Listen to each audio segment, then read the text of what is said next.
Hello friends, welcome back to my channel. तो आज का एक दुर्दान्त रेसिपि हमें तुम्हारे साथे शेयर करते चलेছি। तो সেটা হলো চিংড়ি মাছের মালাইকারি। তো এদিকে দেখছো চিংড়ি মাছগুলোকে খুব ভালো করে ভেজে নেওয়া হয়ে গেছে। এখানে আছে টমেটো কুচি, পেঁয়াজ কুচি, আদা, রসুন, কাঁচা লঙ্কা আর তেজপাতা। এর মধ্যে পেঁয়াজ, আদা, রসুন এগুলোকে খুব ভালো করে বেটে নেব। তো মা এখন ওগুলোকে বাটছে। আর এদিকে দেখো এই যে নারকেলটা আছে, এই নারকেলের দুধটা দেওয়া হবে। তো আমি নারকেলটাকে খুব ভালো করে কুড়িয়ে দিলাম। মা যেহেতু আমাকে বলল রান্নাটা মাই করবে, তো আমি একটু হেল্প করছিলাম। তো এদিকে এটা কোরানো হয়ে গেছে। আর গরম জলের মধ্যে ওটা ভিজিয়ে রেখে এই যে এই দুধটা বার হয়েছে, তো দুধটা ছেঁকে রাখা হয়েছে বাটির মধ্যে। আর এদিকে কড়াইয়ের মধ্যে তেল দিয়ে তার মধ্যে দেওয়া হয়েছে গরম মশলা ফোড়ন আর দেওয়া হয়েছে তেজপাতা।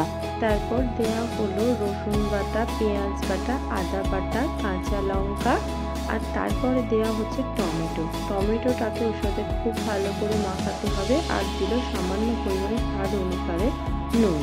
তো খুব ভালো করে এগুলো কষিয়ে নিতে হবে যাতে তেল তেল মতন ছেড়ে আসে। আর একটু অ্যাড করা হয়েছে হলুদ, লঙ্কা গুঁড়ো আর ধনে গুঁড়ো, জিরে গুঁড়ো। তো এটাকে খুব ভালো করে কষিয়ে তেল ছেড়ে এলে অল্প পরিমাণে একটু জল দিয়ে আবার একটু খানিকক্ষণ কষিয়ে নেওয়া হচ্ছে।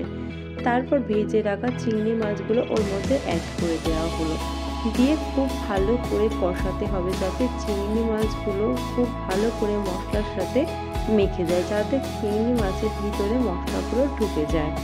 তো খুব ভালো করে এদিকে কষানো হচ্ছে বেশ কিছুক্ষণ ধরে। আর দেখতে তো দুর্দান্ত লাগছে, খুবই ভালো লাগছিল দেখতে।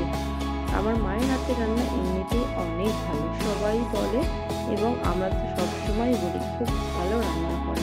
তো এদিকে এই যে ফুটছে, তো এটা হতে থাকুক ততক্ষণে।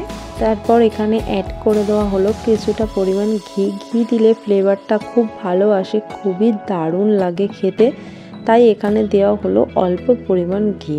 আর এতটা পরিমাণে বাষ্প উঠছিল যে ক্যামেরাটাই ঘোলা ঘোলা হয়ে যাচ্ছিল। তারপর ওই ছেঁকে রাখা নারকেলের দুধটা দিয়ে দেওয়া হলো ওর মধ্যে, দিয়ে তারপর ঢাকা দিয়ে দেওয়া হলো। তারপর গরম মশলা অ্যাড করে দেওয়া হলো, দিয়ে খানিকক্ষণ ধরে একটু নাড়াচাড়া করে বেশ ভালো করে আবার একটু কষিয়ে নেওয়া হলো। তো দেখো কেমন লাগছে দেখতে, তোমরাই বলো। তো এদিকে আমাদের চিংড়ি মাছের মালাইকারিটা রেডি হয়ে গেছে।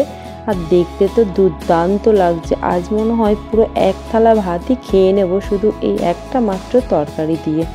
দেখতে যতটা ভালো হয়েছে খেতে কিন্তু ততটাই দারুণ হয়েছে। তো চলো, এখানে ভাত নিয়ে নিয়েছি আর তরকারি নিয়ে নিয়েছি, মানে চিংড়ি মাছের মালাইকারিটা।